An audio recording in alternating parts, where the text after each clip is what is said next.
সালামু আলাইকুম ওয়া রাহমাতুল্লাহ। যারা অনেক দিন থেকে চেষ্টা করেও কোরআন সহি শুদ্ধভাবে রিডিং করতে পারেন না, আমি এই একটি কৌশল আপনাকে শিখিয়ে দিব। এই একটি কৌশল আপনি অবলম্বন করলে ইনশাল্লাহ খুব দ্রুতই আপনি কোরআন সহি শুদ্ধভাবে রিডিং করতে পারবেন। তাই আজকের ভিডিওটি অনেক গুরুত্বপূর্ণ একটি ভিডিওটি কেউ একটুও টানবেন না, সম্পূর্ণ ভিডিওটি দেখতে থাকুন। তার আগে ছোট্ট একটি রিকোয়েস্ট করব, আমার চ্যানেলটি সাবস্ক্রাইব করুন। আজকে আমরা সূরা আলাম নাশরাহ বানান করে ভেঙ্গে ভেঙ্গে তাজবিদ সহ উচ্চারণ করে শিখব। বিসমিল্লাহির রহমানির রহিম। হামজা জবর আলাম লাগবে এই মিমের সাথে লাম, নুন লাগবে এই শিনের সাথে আলাম নাশ, র লাগবে এই হায়ের সাথে রহ, আলাম নাশ রহ, লাম জবর লা, কাব জবর কা, আলাম নাশ রহ লা কা, সদ লাগবে এই দালের সাথে সদ। এখানে একটু ধাক্কা দিয়ে পড়ব, কারণ দালটা যেহেতু কলকলা হরফ পাঁচটি কপ্ত বাজিম দাল, এই জন্য একটু ধাক্কা দিয়ে পড়ব। র জবর র, কাব জবর কা, সদ র কা। এই গোল চিহ্নটার নাম হলো ওয়াকফ। আমরা বাংলাকে যেটাকে দাড়ি বলে চিনি। এখন যদি আমরা এখানে দম ফেলাই, তাহলে এই শেষের হরফের মধ্যে আমরা জজম দিব। যদি জবর থাকে সেটাকে বাদ দিব, জেদ থাকলেও বাদ দিব, পেশ থাকলেও বাদ দিব, দিয়ে শেষ হরফের মধ্যে জজম দিব। যখন জজম দিব তখন আমরা কিভাবে পড়ব? সদ রক, এরকম করে পড়ব। আলাম নাশরাহ লাকা সাদরাক।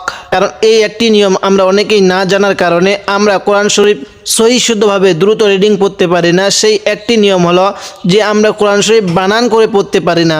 যখন পড়তে পড়তে আমরা কোরআন শরীফের মাঝখানে কোনো শব্দে পারি না, আটকে যাই, তখন আমরা সেটার বানান করে পড়তে পারি না। তাই আমি আপনাকে এই 30 নং পারাটি ভেঙ্গে ভেঙ্গে শব্দে শব্দে তাজবিদ সহ উচ্চারণ করে শেখাবো। তো আপনি ভিডিওটা একটু স্কিপ করবেন না, সম্পূর্ণ ভিডিওটি দেখতে থাকুন। ওয়া জবর ওয়া, ওয়া জবর ওয়া, ওয়া ওয়া, দত লাগবে এই আইনের সাথে দ, নুন আলিফ জবর না, ওয়া ওয়া দ না। আইন লাগবে এই নুনের সাথে আং, কাব জবর কা, আং কা। এখানে আমরা গুণনা করব, কারণ নুন সাকিনের পরে যখন এরকম ইকফার হরফ পাবো তখন সেখানে আমাদের গুণনা করতে হবে। ওয়া ওয়া দানা আনকা। ওয়াও লাগবে এই জাহের সাথে উইজ, র জবর র, উইজ র, কাব জবর কা, উইজ র কা। তো এবার আপনারা বলবেন, আমি যদি এখানে দম ফালাই ওয়াকফ করি, তাহলে এই কাফের উপর যে জবরটা আছে এটাকে আমি রাখবো নাকি বাদ দিব? হ্যাঁ, বাদ দিয়ে দিব। তাহলে কিভাবে পড়ব? ওয়া ওয়া দানা আনকা উইজ রক, এরকম করে পড়ব। আমরা যখন প্রাথমিকভাবে বাংলা শিখছি তখন কিন্তু আমরা বানান করে ভেঙ্গে ভেঙ্গে শিখছিলাম, এই জন্য আমরা সহি শুদ্ধভাবে বাংলা পড়তে পারি। এরকমভাবে যদি আপনি এই কোরআন হাকিমটা বানান করে ভেঙ্গে ভেঙ্গে শব্দে শব্দে তাজবিদ সহ শিখেন, তাহলে ইনশাল্লাহ আপনি খুবই দ্রুত অল্প কিছুদিনের মধ্যে কোরআন সহি শুদ্ধভাবে রিডিং করতে পারবেন। তাই আমি আপনাকে ভেবে ভেঙ্গে ভেঙ্গে শেখাচ্ছি। হামজা লাম জবর আল। এখন আয়াতের শুরুতে যখন এরকম আমরা খালি আলিফ দেখি তখন আমরা অনেকেই পড়তে পারি না। আয়াতের শুরুতে যখন এরকম খালি আলিফ দেখব তখন তার শুরুতে আমরা একটা জবর দিব। যখন জবর দিব তখন সেটাকে হামজা বলবো। হামজা লাম জবর আল, লাম জবর লা, আল্লাহ, জালিয়াদের জি। এখানে আমরা 3 আলিফ টান দিব। কেন? এই চিকন চিহ্নের পরে যদি এরকম লম্বা হামজা থাকে তাহলে সেখানে 3 আলিফ টান দিব। আর এই চিকন চিহ্নটা হবে এরকম মদের হরফের উপর। আল্লাযী, হামজা লাগবে এই নুনের সাথে আং। এখানে গুণনা করব, কারণ নুন সাকিনের পরে এগুলো হলো ইকফার হরফ। নুন সাকিনের পরে যদি এই ইকফার হরফগুলো আসে তাহলে সেখানে গুণনা করতে হবে।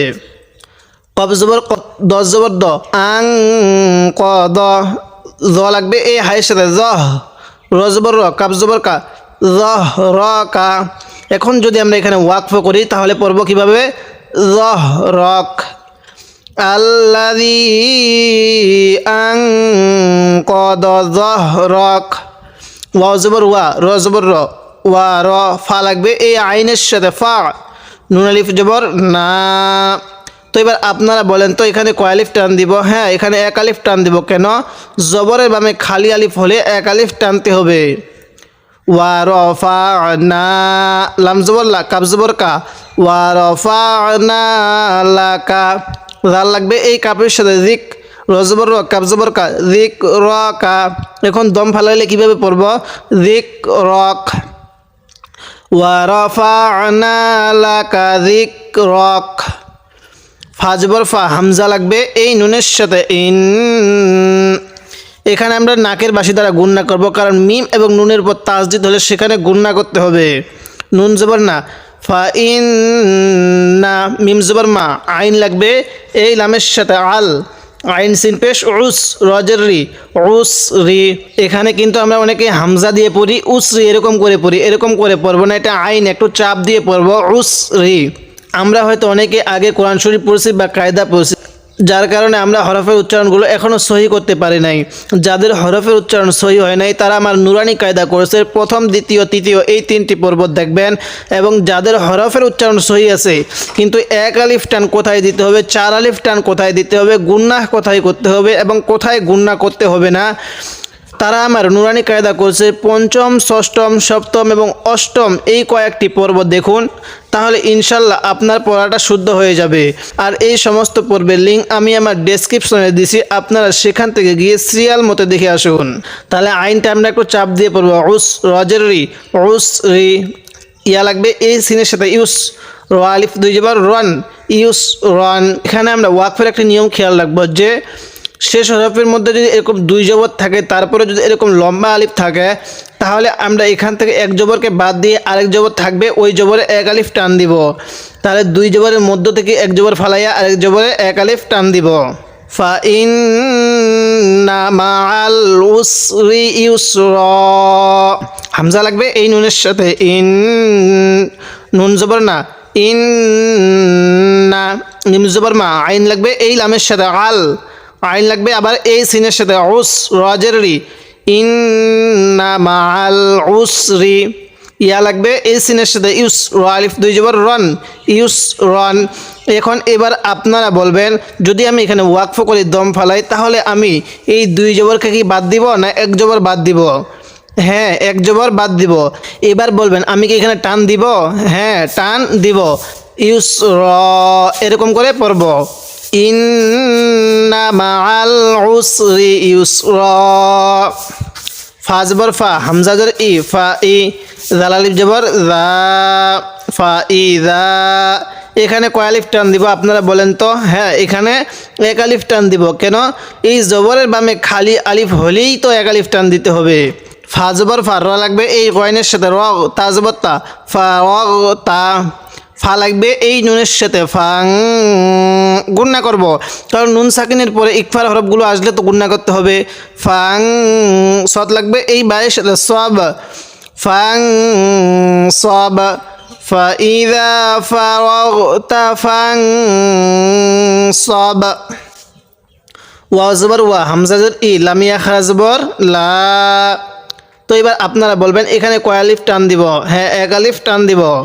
রব জবর রব, বাজের বি, কাব জবর কা, রব বি কা। ফা লাগবে এই রয়ের সাথে ফার, গইন লাগবে এই বায়ের সাথে গব, ফার গব। ওয়া ইলা রাব্বিকা ফারগব। যারা এরকমভাবে ভেঙ্গে ভেঙ্গে শব্দে শব্দে তাজবিদ সহ পুরো 30 পারাটা শিখতে চান তারা আমার চ্যানেলটি সাবস্ক্রাইব করুন এবং আমার পর্বগুলো নিয়মিত দেখবেন।